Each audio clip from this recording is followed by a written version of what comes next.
Okay, so if you could change one thing in global mobility, what would it be? What's the thing that frustrates you?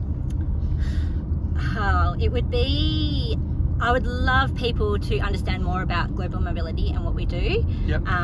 Is that internal stakeholders or just across the board? I think across the board, even some of the internal stakeholders definitely, because it helps, but even when I was in consulting, there'd still be a lot of people who didn't necessarily understand, and you'd have to educate them on why things would have happened. Even people who want to work around the world, they need to understand the implications, but there's probably minimal knowledge about, they just think they can, especially now post-COVID, you can just go up and work wherever you want. Over the years I've been totally surprised in terms of the lack of understanding from stakeholders. They ask you to, we need to move somebody, and time, budget, no consideration.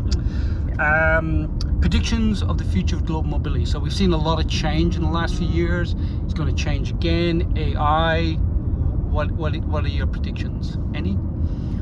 I think in a post-COVID world, there's been a lot more drive for people to work anywhere and choose where they want to work, how they work, and etc. So I think, if anything, there might be a bit of a change to allow people to work from anywhere.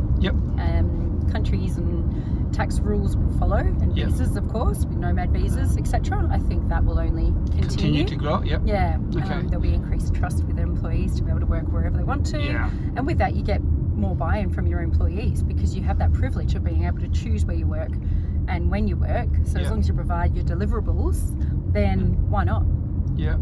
So obviously during COVID we saw the expansion of working from anywhere. Bit of a retraction on the other side of COVID. So do you think it's just going to continue to change now and grow, or? I'd like to think so. We're trying to facilitate that as much as we can. Putting the employee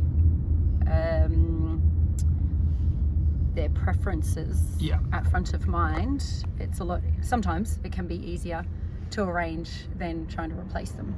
So it depends on the company, but that's where we'd like to think that we're heading towards. I think on the back of that, though, the authorities are probably more cluey about it, and that would be the potential thing that might stop that growth, is if legislation and laws don't keep up with what people want and the times. For sure. Okay.